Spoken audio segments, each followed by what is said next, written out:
stand.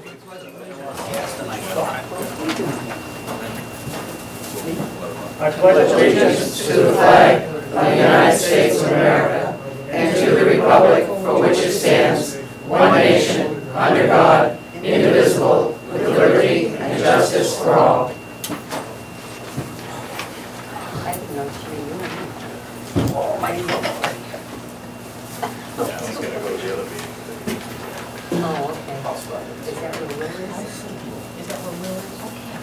Alrighty, first item on the agenda is the signing of the FEMA grant for financial relief from a blizzard that you all had in February 2013. This was pursued by the Emergency Management Director, Rich Curtis. The amount of money, I believe, is around $2,700 and change, 713 or thereabouts. I can actually go get you should have the original here anyway to sign. I do not. Anyway, this is, I guess, reimbursement monies for the state of emergency declared. And the way things are, every little bit of money helps.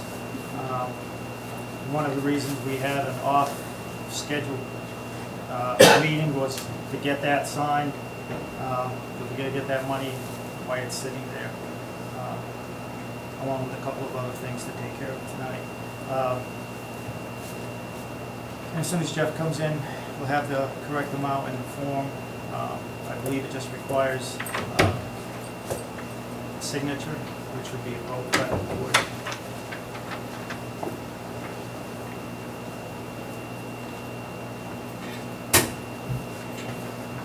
So that's a new record in the number of signatures recorded. Right.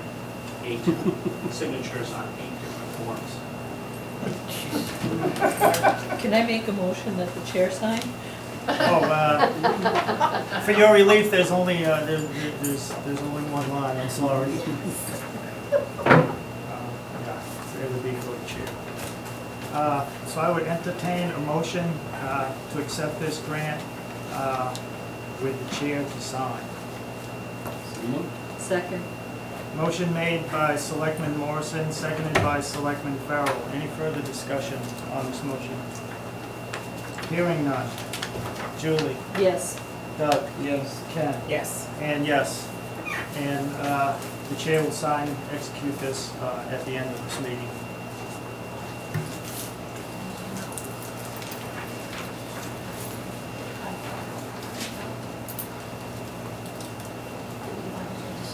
The next thing is to respond to an open meeting law complaint regarding the meeting of the Board of Selectmen on July 1st, 2013 that was posted as an emergency meeting. So, do all members have a copy of the open meeting law complaint? Yes. All right. Also,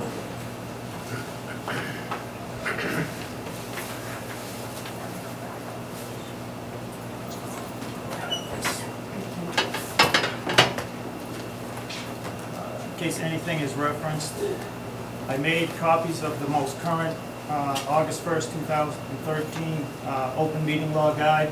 It comes off the Commonwealth of Massachusetts Office of the Attorney General Martha Copley's website, and I brought presents for the selectmen and one to be entered into the minutes.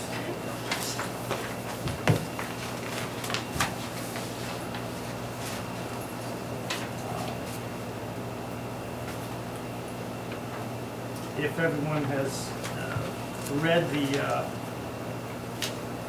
the complaint, it alleges that, among other things, that the Board of Selectmen violated the open meeting law in having an emergency meeting that didn't really meet the requirements of an emergency meeting. I would just say to the board meetings that the any notation of an emergency meeting and the posting of open meetings is on page 4 of that open meeting law guide, if you want to just read it. And what it says is, what are the requirements for posting a notice of meetings? Except in the cases of an emergency, a public body must provide the public with notice of its meetings 48 hours in advance, excluding Saturdays, Sundays, and legal holidays. Notice of emergency meetings must be posted as soon as reasonably possible prior to the meeting. Also note that other laws, such as those governing procedures for public hearings, may require additional notice. And that's the only reference that I could find for posting of a meeting that notes emergency meetings. In that update, is there definitions at the beginning? Do they define emergency? It does not have an index. In the back, it does have things for executive session and a whole list of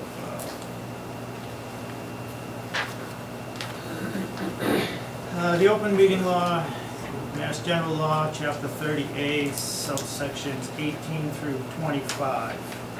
Emergency, a sudden, generally unexpected occurrence or set of circumstances demanding immediate action. Now, my notes on this, on the filing of the open meeting law complaint to start with, which I have a couple of issues. And this is covered on page 14. And this says, filing a complaint with public body. Individuals who allege a violation of the open meeting law must first file a complaint with the public body.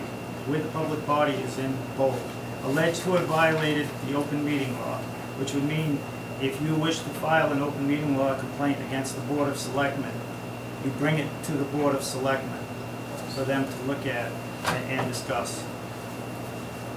Which a complaint must be filed within 30 days of the date of the violation. This was received time-stamped in the clerk's office on the 24th of July. Or the date the complaint could reasonably have known of the violation. The complaint must be filed on a complaint form available on the AGO website. When filing a complaint with a local public body, the complainant must also file a copy of the complaint with the municipal clerk.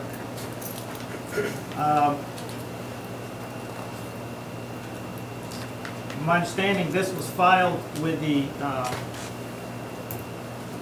town clerk, and the town clerk emailed Jeff Ritter, and the email reads, and it was forwarded to every member of the Board of Selectmen. July 24th, 2013 at 1:59 p.m. from the town clerk. I have attached a copy of an open meeting complaint that I received today, a copy of which needs to be given to the chairman of the Board of Selectmen. Thank you.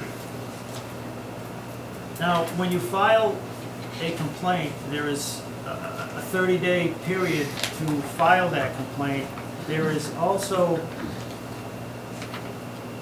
the requirement that the Board of Selectmen has to deal with that complaint within 14 days of it coming in.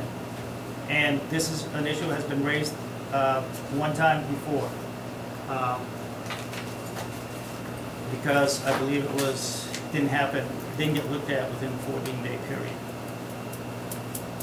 Had it not been for the town clerk being vigilant and giving this email to the Board of Selectmen's office, since the complainant did not file this in the proper order by the guidelines set forth in the open meeting law from the Attorney General's office. It's conceivable this Board of Selectmen, the town clerk could have just, okay, I got this. The rules say he gives it to the Board of Selectmen first and then comes to me. It's possible that if we didn't receive that email and the complainant did not bring the complaint to the Board of Selectmen's office, we would have missed that 14-day deadline,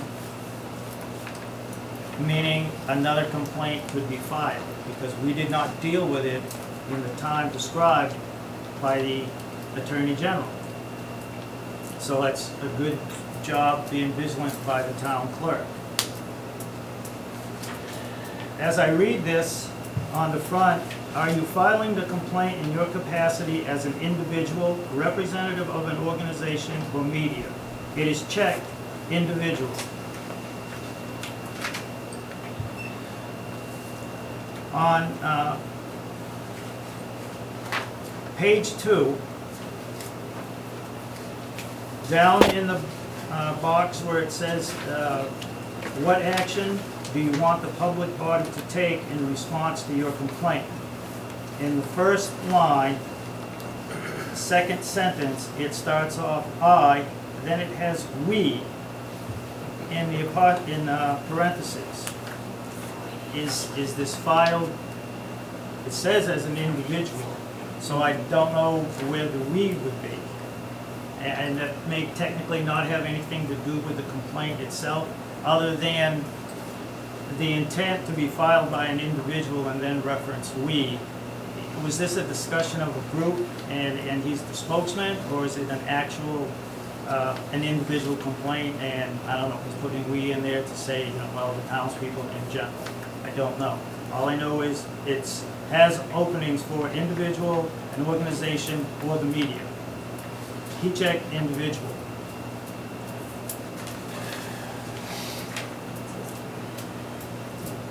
And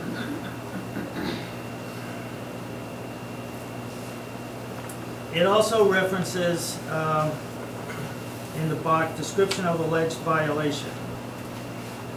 It says the violation is the Board of Selectmen called an emergency meeting, thus eliminating the 48-hour notice to the people. The reason for calling this meeting was to set the date for a special town meeting. The board knew of the need for this meeting on June 18th and failed to take the necessary action within the 12 days that followed. So they used emergency meeting as an out for not acting when they should have. And then he proceeds to write a bunch of background information talking about what the selectmen failed to do with a school committee number at town meeting. The town meeting warrant was read with a number that the selectmen chose. The moderator would not allow substitute motion. The finance board chairperson stated he knew the law and did not require a copy. This basically is referencing town meeting and actions the board would take at town meeting when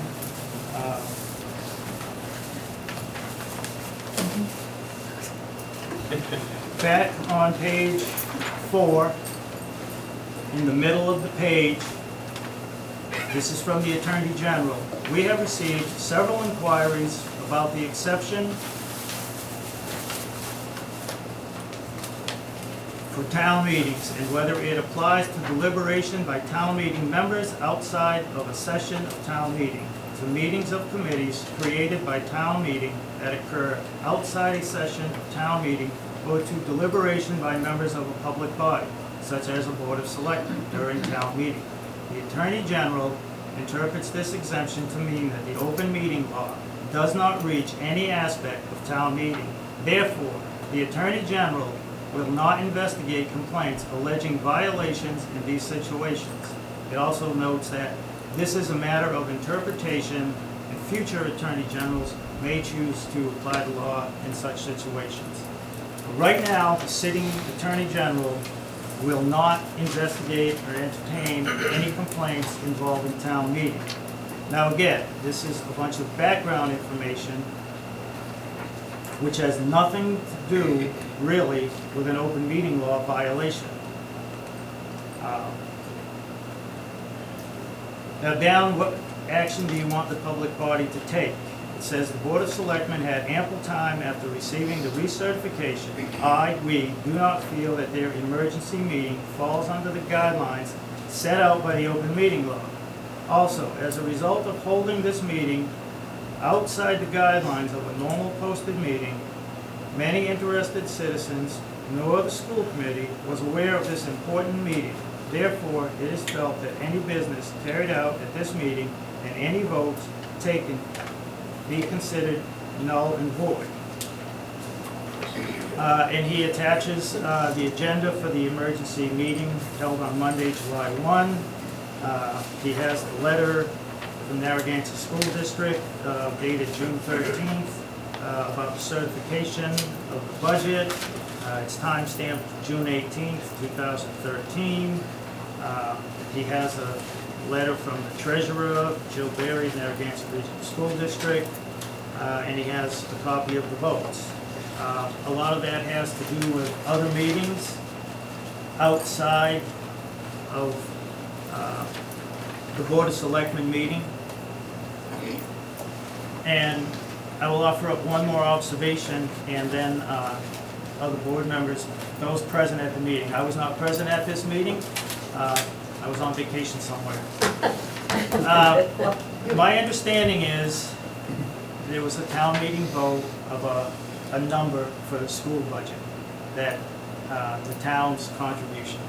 It was in contradiction with what the school committee wanted, requested, doesn't matter. When it was voted down at town meeting, that started a 30-day clock ticking that the school committee must recertify a new number. Now, also within that, when that number is certified, it would require a town meeting, a special town meeting, which is just a town meeting outside of the one required by law annual town meeting. There is a 45-day window attached with that recertification vote. There is a state law requiring that the warrant be posted for 14 days. So you have these multiple time frames. And just from what I've seen from the paperwork, and again, I was not present at any of these meetings, it appears that from lack of communication from the school committee to the select board, and I'm not saying this is intentional, but in this day of electronic age, if you certify a vote on Monday evening, the 12th of whatever day, June, you could shoot an email to the select board and say, hey, by the way, we did this. I believe this starts a clock ticking, so we need to get together and move ahead and get this problem solved. That did not occur. They were in receipt of this letter on the 18th. That's into the 30-day, it's into the 45-day window, you're under a gun. Whatever happened, it missed, they were in a time frame where in order to defend the town's position that was put forth by the voters at town meeting, they had that 45-day time frame. If they waited the 48 hours, I believe, and a board member can correct me if I'm wrong in about a minute, that they would have missed the 45-day window by a day or two.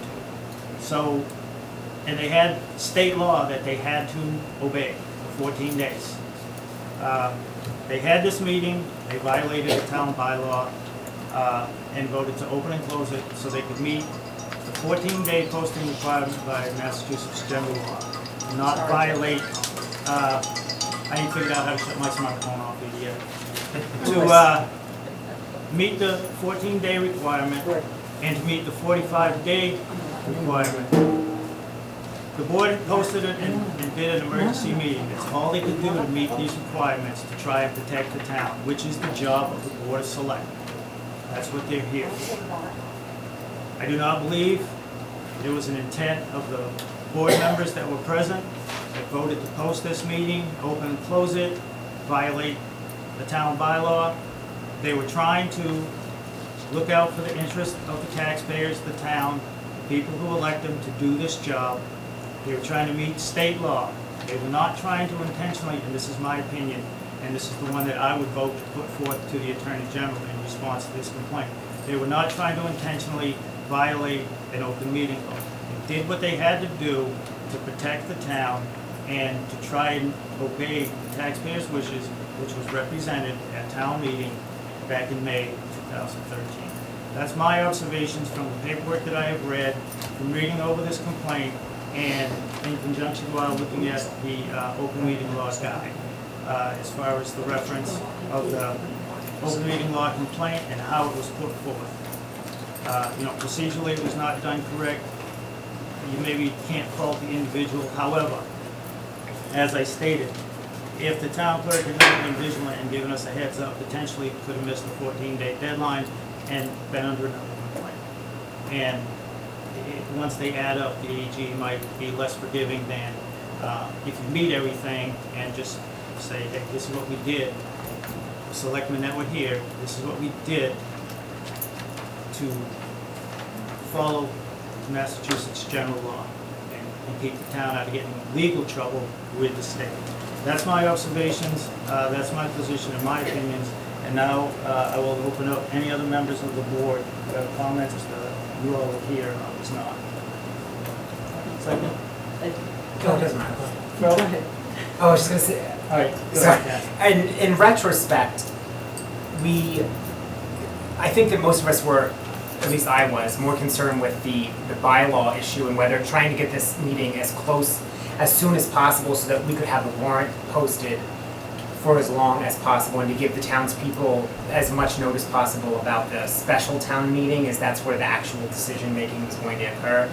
In retrospect, after reading the complaint, if a bylaw was going to be broken by the board anyway, it may have been better to wait a day. So, because we did post it within 48 hours, just it included a weekend. So that's where the issue falls. But that being said, I don't believe that Board of Selectmen violated the spirit of the law, or I think that even though, and I know if you strictly read emergency and it's generally unexpected occurrence or set of circumstances demanding immediate action, we had a set of circumstances demanding immediate action. Because there was an institutional failure on the part of the Board of Selectmen, I don't think that then means that the town should have to lose their police force because of that. And I also think that that because public safety is so strongly evoked in this situation, because that's where the cuts would have had to come from, was police, and they would have had to have been pretty immediate, that the Board of Selectmen was acting out of concern for the general public safety of the town. And I would believe that the Attorney General would be hard pressed to find us, saying that, oh no, you should have, this doesn't count as an emergency, This was not a flagrant violation. We believe that we fit within the context of emergency, and therefore we complied with what the emergency requirements are. We posted as soon as possible. So that's kind of my take on things. Julie? Yeah, my take on things is when the school committee voted to certify on June 12th, that's within the 30 days after the town meeting vote, they had another option. They could have asked the Commissioner of Education for an extension of 15 days, which would have brought it after the election, the override election. Most school districts would have waited to recertify so they knew what the results were of that override. You generally don't do it beforehand. I believe that's what happened in Ashburnham, Westminster. They waited till after that ballot election. They had one the same day on the 25th. And then they knew whether the override passed or not. And then you recertify your budget, and then the clock starts ticking. It's difficult for me to believe that this was not done intentionally, to create a situation, to put the town and the Board of Selectmen in that situation where we had to act quickly in an emergency situation or default and have to cut $691,000 out of our public safety budget. And that's where I'm going with this. I also, there are other places within this complaint where it says my, parentheses, our estimation. So I'm not sure if it's one person's complaint or a group of people, but the intent of the Board of Selectmen, as a voting member who was present at that meeting, was to preserve the right of the people who had voted at this point 3 times and to protect the town so that we would not default on and have to make a $691,000 cut out of our operating budget. Yeah, and I also, agree with Ken and Julie. I mean, to default on that decision would have just been, not in the town's best interest. So I agree that, holding that meeting did qualify under the conditions of the emergency. It needed to be done, it needed to be acted upon right away so that we didn't run the risk of, falling into default on the decision.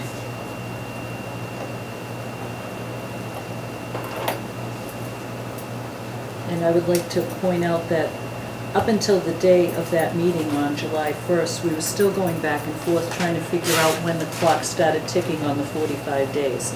Was it the day they voted it?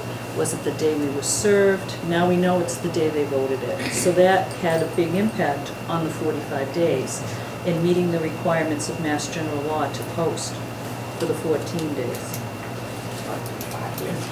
If I could just also Yes. point out one, sorry, one other, law, but one factual untruth in the bottom portion. The school committee was aware of the meeting. I ran into the current chair at Stop and Shop on Saturday, and she told me, had mentioned the meeting on Monday. And then also I received a call from the former chairman of the school committee, current board member, on my cell phone at 5 o'clock the day of the meeting.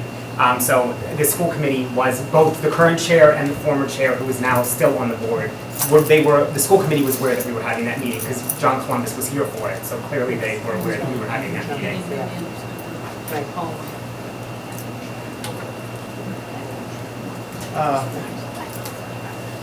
Is there any further discussion about it? Virginia? Yeah, I just wanted to say, I came and got all of the information because I thought about an open meeting law violation. But I didn't file it. But my question would be, why did the board not act when they received it on the 18th? Anytime in that period between the 18th and the 1st, you could have had a meeting that wouldn't have had to be an emergency meeting. I do not have an answer for you because I was not present, but If I can speak on that, and I think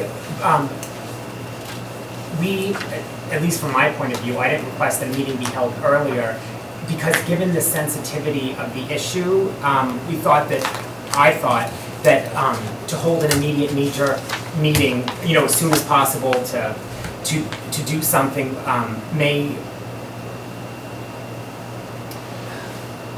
it may be better to let people kind of have a cooling off period for a few days before we breach this subject again. Even though we were just going to be deciding whether or not to hold a special town meeting, the issues that were swirling around and kind of the animosity and negative feelings, because we were under the impression that we could meet the 45-day requirement and wait, that it wasn't something that needed to be done immediately, which in retrospect was not a correct decision,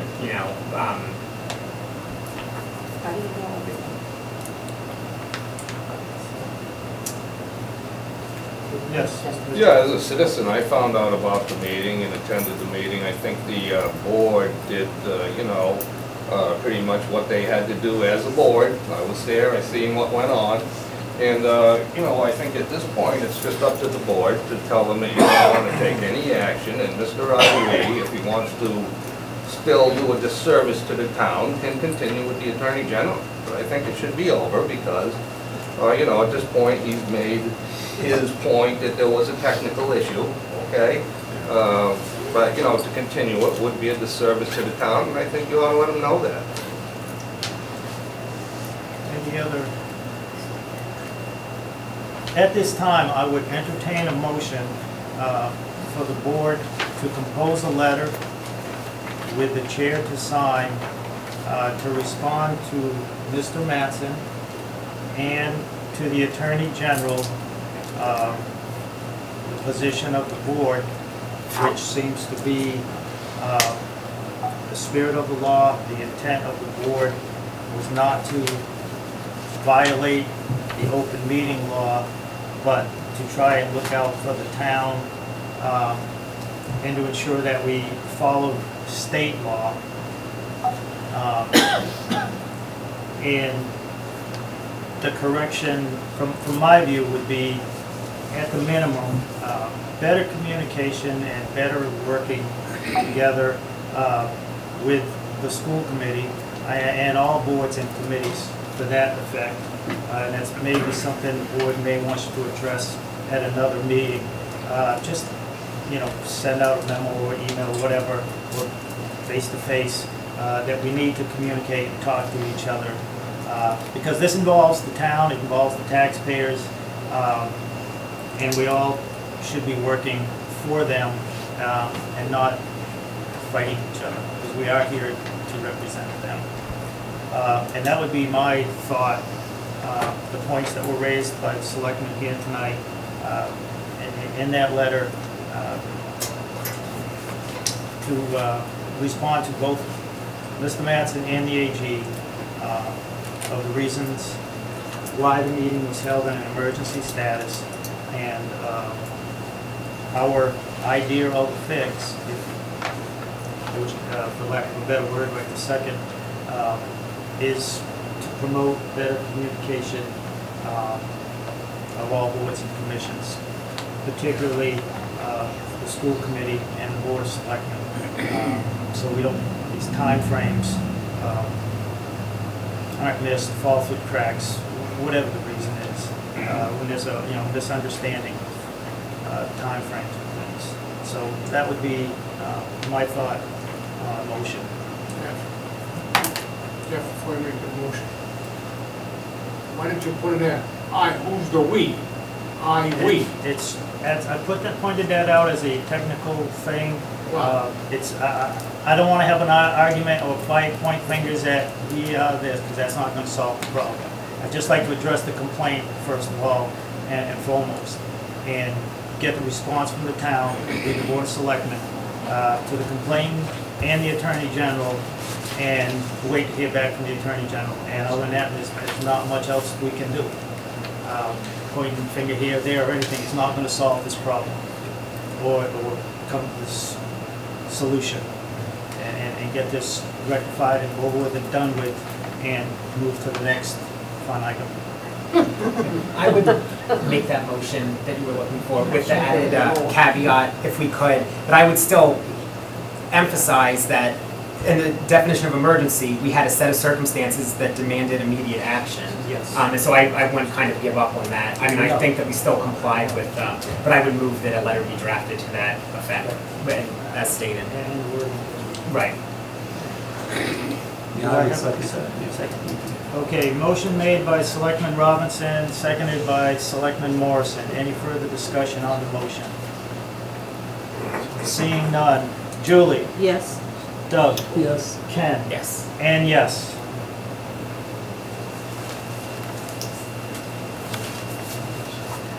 And this is the email and my written observations from the thing to be entered into the record. Because I did use them as documents. All right. What did I do here?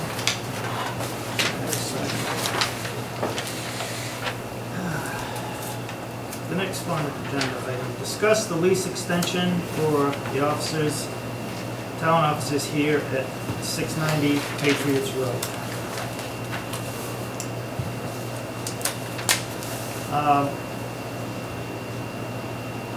I know this conversation or item has been out there for a while. I was aware of it through emails.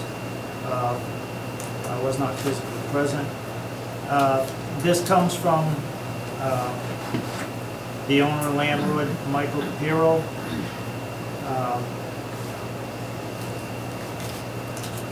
Talking about the lease on this building, and I understand that there was a new lease, long-term, offered. The amount that was not budgeted, the town could not afford the amount. So an extension for 1 year has been offered. And it reads, JBM is prepared to offer the following compromise for your consideration. A 1-year lease extension of the same lease document currently in place and to expire as of June 30th, 2013. The premises will remain the same, no more or less occupancy.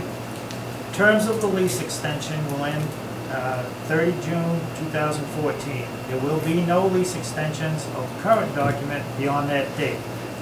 Rental costs for this lease extension through 30 June 2014 will be the same as the town paid last year. If there are any local cost increases of taxes, water, electricity, etc. during this extension period, those increases will be passed on in kind. By February 2014, JBM requests that representatives of the town engage in a discussion for a new lease proposal beyond 1 July, actually it should be beyond 30 June 2014. Probably intended to begin on 1 July. There will be a mutual commitment to conclude this new lease discussions by 1 May 2014. That is a date that will have to be out there. It's kind of hard to be concrete, almost a year out. This is apparently sent in email form. It also states that he spoke to Doug Morrison. Had a good, sensible conversation. The options, from the town's point of view, apparently is minimal flexibility because of the dollars. We simply have to live with what we can afford. And he has been looking for action on this one way or another. And he's been in contact with the town office, Mr. Jeff Ritter. We're going to get this done, we're going to do this, what's the town's position, you're going to stay, you're going to leave, whatever. This was on the agenda for the last regular meeting. However, Selectman Farrell was not here, and I thought this was important enough for all board members to be present. And it's one of the reasons why this extra board selectmen's meeting was added. I thought this was important enough. I contacted Mr. DePiero, spoke with him over the phone, and just reassured him that I, as a chairman of the board and a member of the board of selectmen, was not blowing smoke, was not trying to lead him on. I just explained to him, I put this off for another week, and I understand it's been out there for a while. We're into the new fiscal year, and you're looking for an answer, yes or no. Totally understand, but I explained to him my reasoning to have all board members. He was understanding, but we just can't keep, next week, next month, because he could conceivably just kick us out. And we would be, I don't know, in a cardboard box someplace, maybe a couple cardboard boxes. So, having said all that, I will take input from members of the board. I understand there's an amount budgeted for the lease for last year's amount, and that would be the only way we could go, and that's what he is apparently offering. He is just looking for an answer from the board and a lease to be signed. Having said all that, I will open discussion, members of the board, for input, their thoughts, opinions, etc. Any members have anything to add? It's, we have to sign the lease or we don't. We stay, we be sitting on the side of Patriots Road somewhere. Julie? I think given our options, lack of funding, and the uncertainty with the school budget and our own budget, that this is the best decision we can make at this point in time. And a lack of a plan to do anything else. It's one thing that I saw, and I understand there's the way things are on the board, how things go. We really have no other options. We're limited. It's sign or we'll be somewhere. Yeah, I more or less agree. We don't really have a lot of options right at this moment in time. However, I do think East Templeton is a great asset that we do own. And we really need to, communicate with the community, find out our options, find out what we can do there. We need to utilize this asset that we have. I'm not opposed to doing the one-year lease. I'm not convinced that we couldn't get into East Templeton within a year, but because we have no plan, we have no funding for that, I don't know how realistic that is either. So, I think we're probably going to have to do it for another year. I agree. But we also have to keep in mind that they've already stated that they're not going to extend the same agreement. So we have to be prepared that next year we're not going to be able to level fund rent. So we've got to expect, if we stay here another year, we're going to have increases. And it will be, from what he indicates, and the way that he communicated to me over the phone, his position and his posture is, if we're going to stay, he's looking for a multi-year lease, increased rent, and he's not going to be dragging it out 2 months past deadline. He's already indicating he wants to have it done sooner in the year rather than later in that. We'll talk about that when that time frame approaches. In theory, we could move into East Dublin Center School, but with limited funds and no real plan, you have to move phone lines, you have to get cable in there. There's a host of things you have to. There's a host of things you have to do. Get set up and moving. Just moving the materials from here to there. There is a safe of sorts in the treasurer's office. There's just a lot of things that have to be done, and I think we're just better off signing the one-year extension, and then we'll discuss moving forward. Again, sooner rather than later, we need to have a plan. It's either going to be more money for a lease to stay here, or a move. Even temporary office space at East Dublin Municipal Town-owned building, or rent at another location, but with limited options. So, I will entertain a motion to accept Mr. Papiro's proposal. I have a question. Yes. Is there any option of just having the same amount of space when you go back to negotiate next year? Because the paper appears to be saying just for an increased amount of space. Did anybody ask him if we could get the same amount of space? It's my understanding that he was offered more space for the town. I have not spoken to him personally about that issue, and I have not read anything on that issue, whether he is looking, is he going to make that part of the, if you buy my cake or lease my cake, that the frosting that comes with it, so to speak. So I don't want to tell you, Virginia, yes or no on that, because I've really not spoken to him on it. But I understand he is offering the additional space, and that was one of the reasons for the increased amount.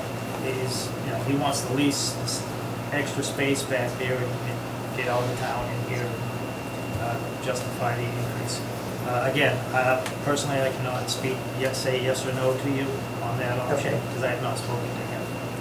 But it does kind of seem to indicate that that's what he would, the direction he would be leaning to. I can make a quick comment. We did do some calculations on his initial offer, which was to get more space and then the increased rent for this year. there wasn't enough cost savings even if we closed all of the other town buildings and moved everybody here in the extended space. We wouldn't save enough money to offset the Thank you. That was increase in the my- rent, that in the was my- rent. yeah. That was- Because we already own the other buildings. Yes. So, back to, I will make a motion to enter into an agreement for a one-year lease, according to the conditions outlined in this email. That will expire June 30th, 2014. for who to sign. Chair or Was the board? chair to sign? Right. And I will second that. All right, motion made by Selectman Farrell, seconded by Selectman Morrison. Any further discussion?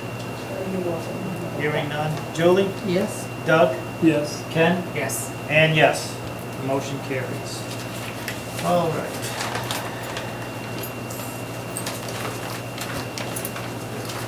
Now, there is an issue that came up at the last elementary school building committee meeting, to which I attended.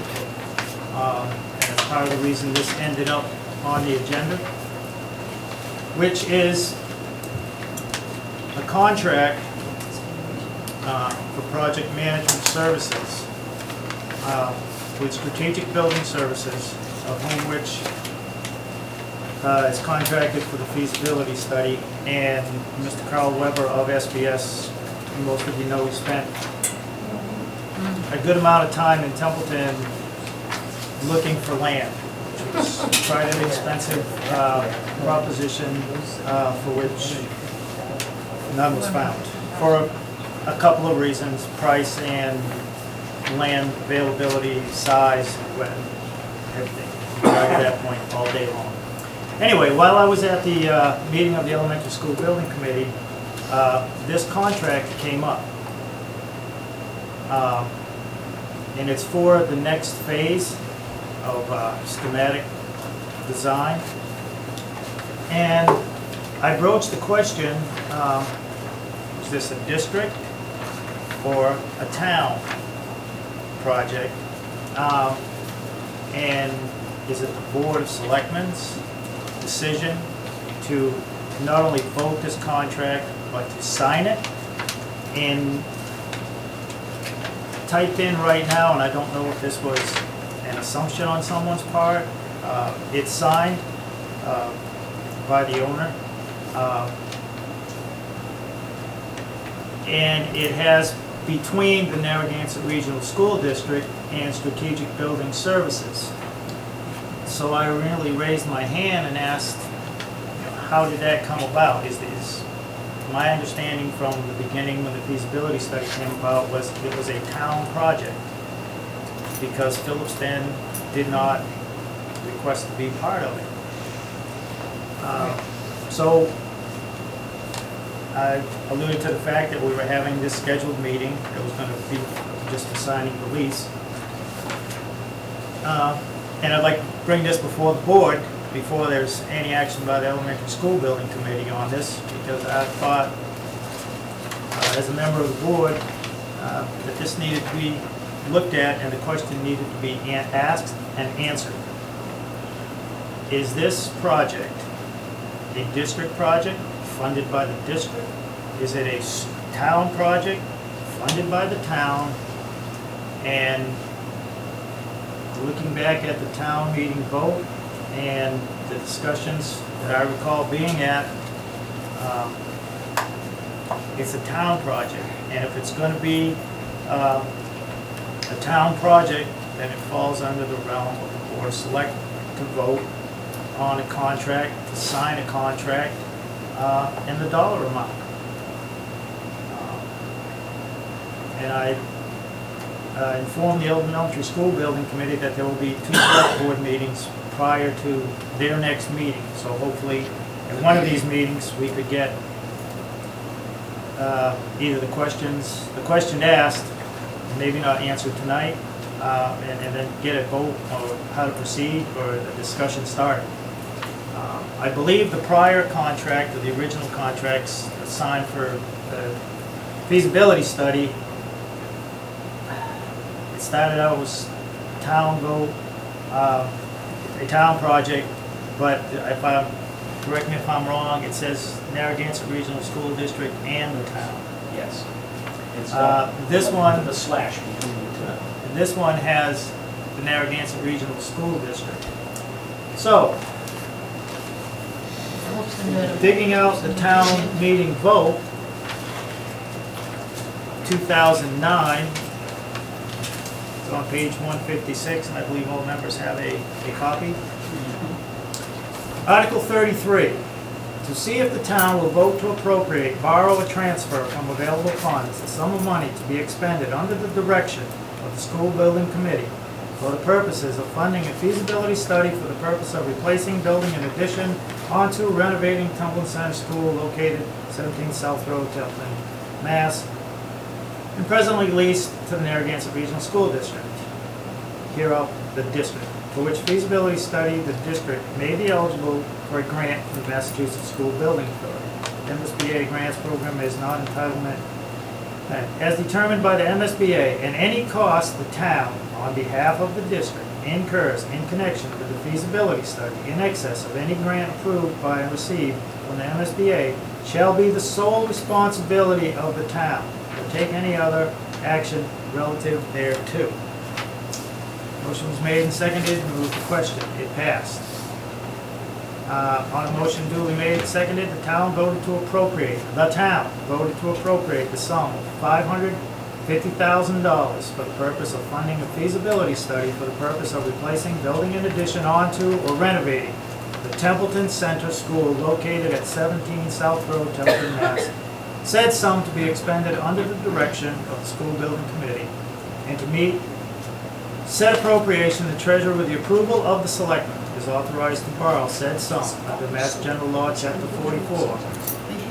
Templeton acknowledges the Massachusetts School Building Authority's grant program is non-entitlement discretionary program based on need as determined by MSBA, and any cost the town incurs on behalf of the district in excess of any grant approved received from the MSBA shall be the sole responsibility of the town. And the amount of borrowing authorized pursuant to this vote shall be reduced by any amount received from the MSBA prior to the issuance of bonds or notes under this vote.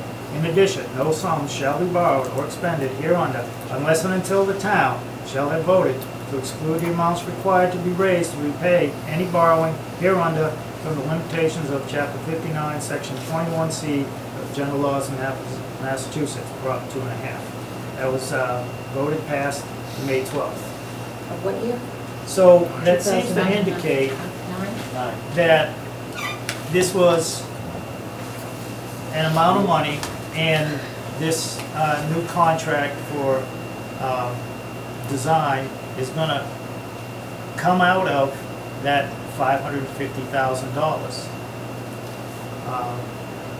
I don't recall Phillipston contributing any money to that, because this was stated it would be a town project. Now, how or why it ended up a contract signed by a former chairman of the Board of Selectmen, ended up with the district / the town, I do not know. I'm not aware of any votes by the Board of Selectmen to do that. I have not looked through the official minutes back in '09 to see if there was in fact a vote by the board, but I was not prepared to sit at an elementary school building committee and have the chair of that committee and the superintendent and the chair of the school committee sign off on a contract obligating the town to a bill. That any contract between the town and someone else involving town funds, in my humble little opinion, comes to this doorstep. It belongs to the Board of Selectmen. Our bylaws, the Mass General laws say that the Board of Selectmen, Chief Executive